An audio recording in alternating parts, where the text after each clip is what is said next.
Hi, my name is Keith Brooks. You might know me from The Walking Dead, Constantine, and one time I played a puppet coffee shop owner. I'm Trevor. You might know me from Your bathroom. your bathroom, He pooped there once. maybe. You are home. Mentions a lot And for Walking Dead related stuff. yeah, and these are some of our stories from those conventions. Yeah. So you guys have already heard the story of Keith's first con thing. venture. We had our first scheduled con appearance that weekend.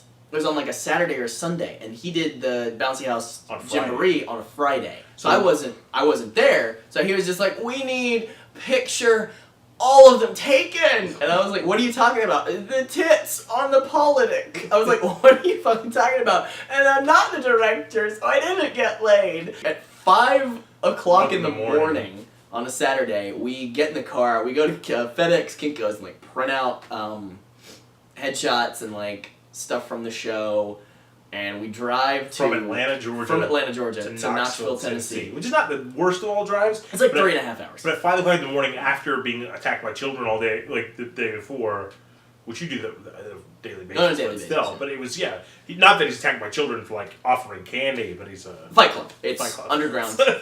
You do like 5 of these, and it feels like you've done 95,000. Like, And then you do 95,000 and it feels like you've done 95,000. Yeah, we set up, and I'm being all anal retentive about like where stuff goes. He's like making sure there are right angles like on everything. He's like a protractor and rulers trying to make sure. I was making signs, I was handwriting a sign, like, "No, this is fucking terrible!" And they had us sitting next to another actor from The Walking Dead, Santiago Cirillo. Santiago Cirillo. Uh, We've seen him a lot at conventions. He has a hat that's really fancy. He has a likes fancy Superman hat. a lot. He screams "Hi-ya!"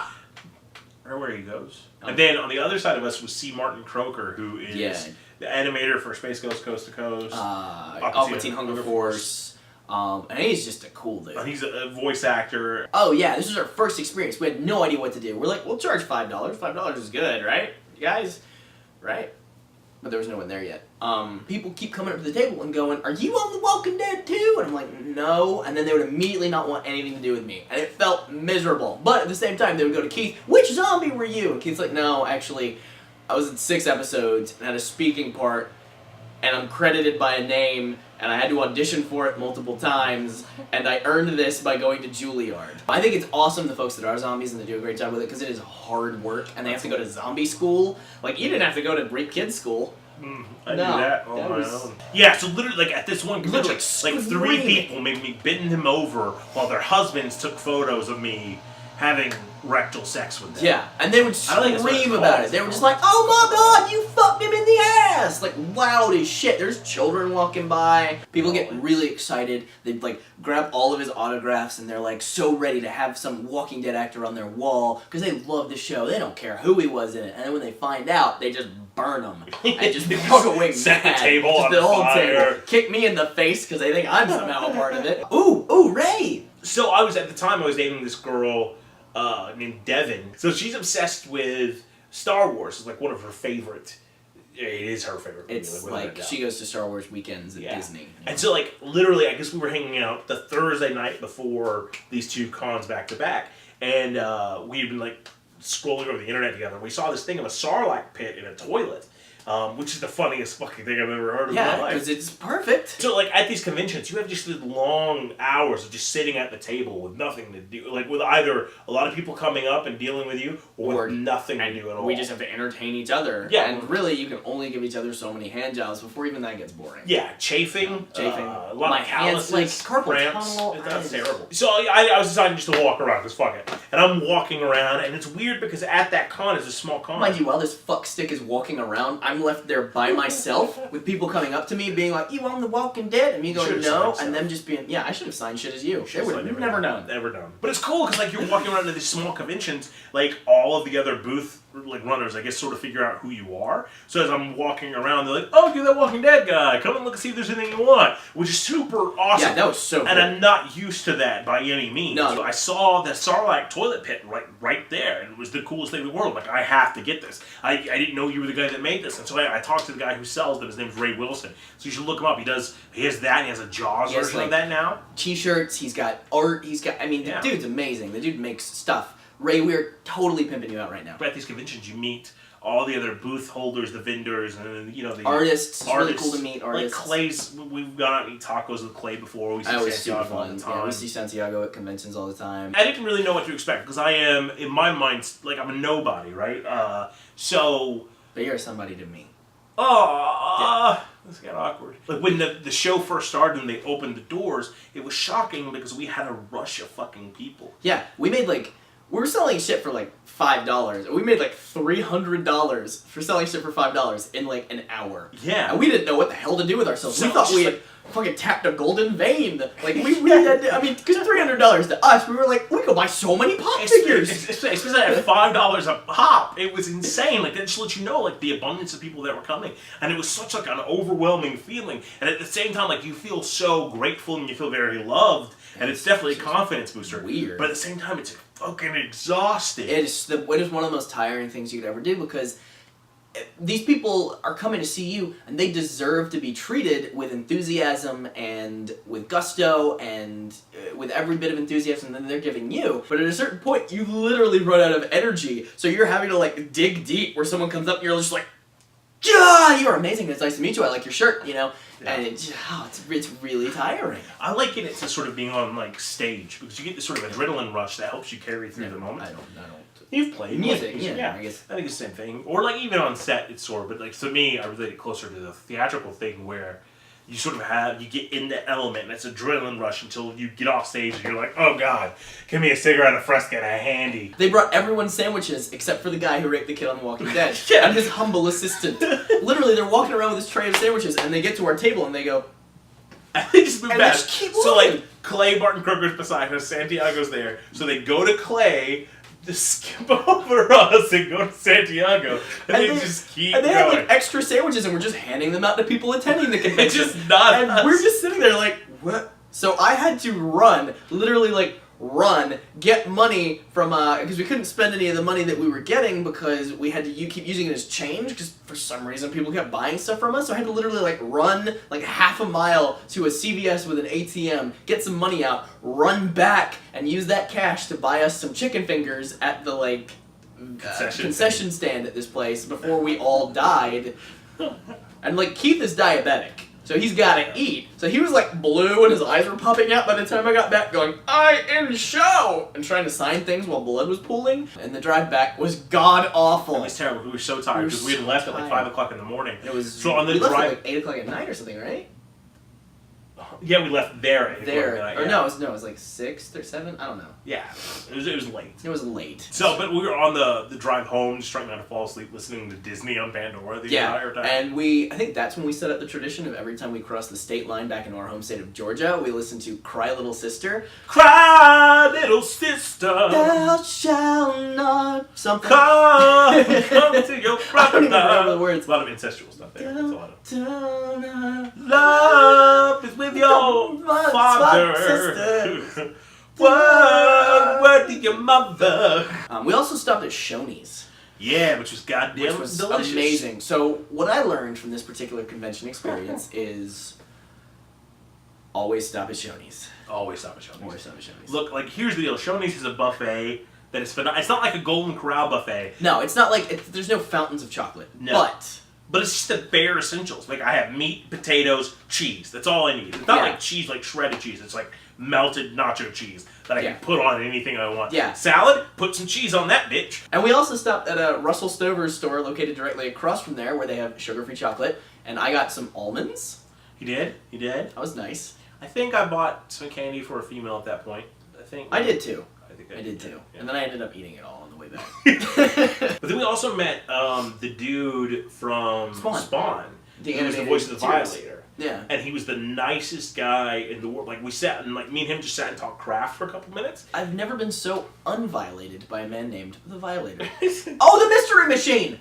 Yeah! There was a mystery machine. Fucking Mystery Machine. There was a van. There's a mystery machine straight up outside. Straight up like the Mystery Machine. Even painted things of Scooby-Doo on it. Here's the way we do things. So if you bring up something of your own, I will sign it for free, without a doubt. If you want to get your picture taken with me, I will do that for free, without a doubt. If you buy something on the table, that's the only thing that costs money. But I will sign it for free. You just have to buy it off the table, right?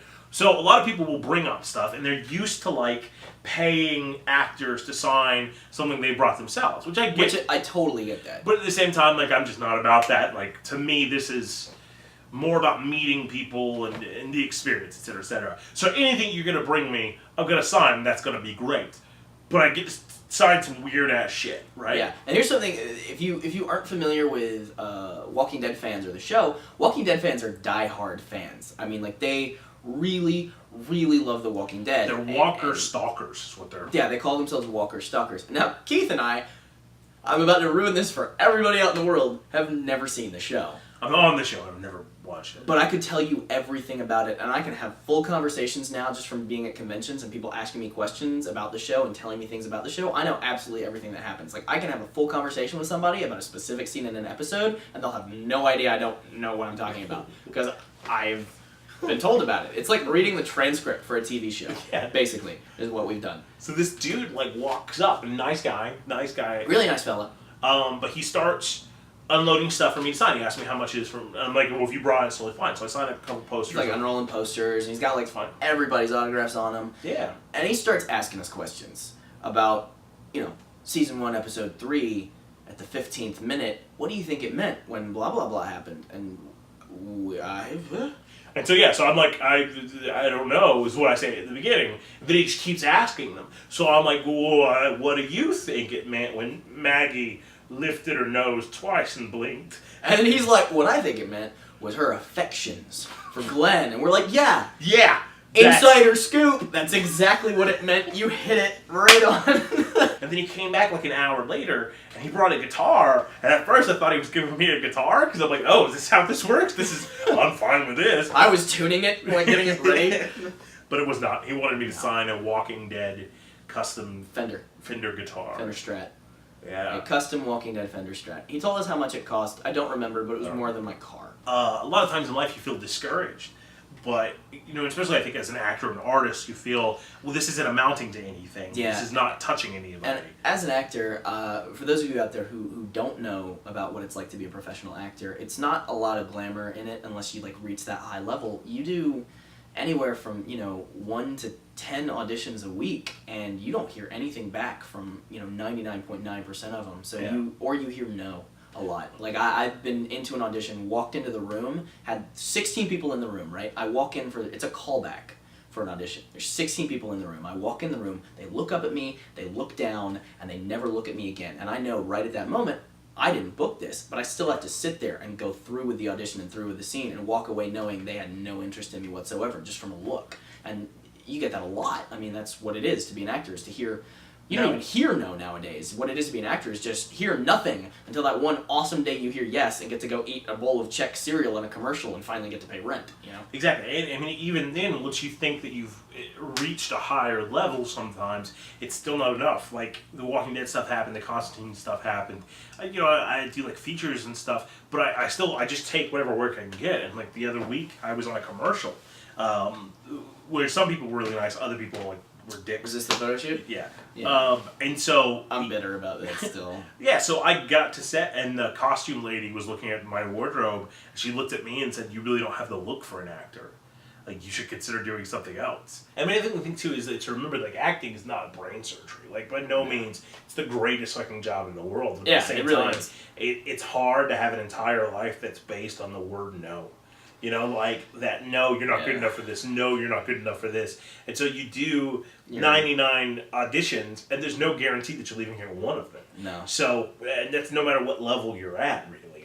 Except for you're Brad Pitt, but you know what I mean? Even Brad Pitt, though, he's going to go up against other big actors for roles, and, he's only going to win out. Yeah, they're going to win out. I mean, and that's the thing, is, you live especially on the lower levels, I have to pay rent. I still have to buy medicine and pay for gas and lights, and this is what I do for a living. So I have to fund my massive toy collection habit. It's huge. It's huge. And he melts them and shoots them up. So it's not what you think. It's not nerdy. It's just Papa's gotta. I gotta get my plastic fixed. Jitters under control. I gotta get that vinyl up in there. It's an emotional roller coaster of a job. And at times you feel that you're never going to make it. You feel like no one cares. You feel like no one takes you seriously. A lot of times you feel like that every day, yeah. honestly. But you have to remember that you're doing what you love. And the glamorous thing of it is those moments, like the beginning of that convention in Knoxville, where people just flood the table and they want to talk to you. And it's making some kind of art that somebody appreciates is the most rewarding thing. As actors, that's what we do. We make art. And I mean, I'm not going to lie, I do it for myself too, because it's fun. Yeah. You know, I love doing it. I love playing dress up and make believe and getting to do, you know, cool things and be in front of the camera, and, you know, that's really fun. But at the end of the day, I think I'm an actor because I love it and because I love to entertain people. Agreed. And having that validation of somebody coming up and being like, wow, that scene was really good. Like they do to Keith often. Nobody has ever said, I hate you because you were bad. They either hate him because he was such a convincing actor and portrayed that character really, really well, or they love to hate him because he did such a phenomenal job in that role and was genuinely believable. And that's a huge thing for an actor, to have somebody say, like, you were amazing. And we get that from time to time. Keith gets that from time to time. People just say I'm cute, so that's what I get. Which, you know, well, that's validation. It's validation on the way I did my hair that morning. I guess.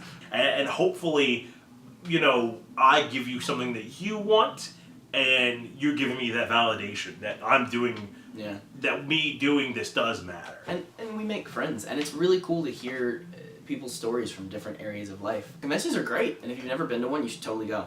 And, you know, come see us. Yeah. We'll sing you Disney songs. Yeah. Be a man. Be a man.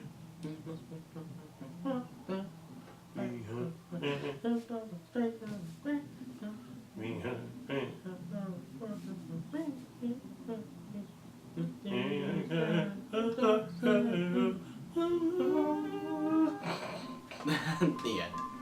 Cool. See you next time.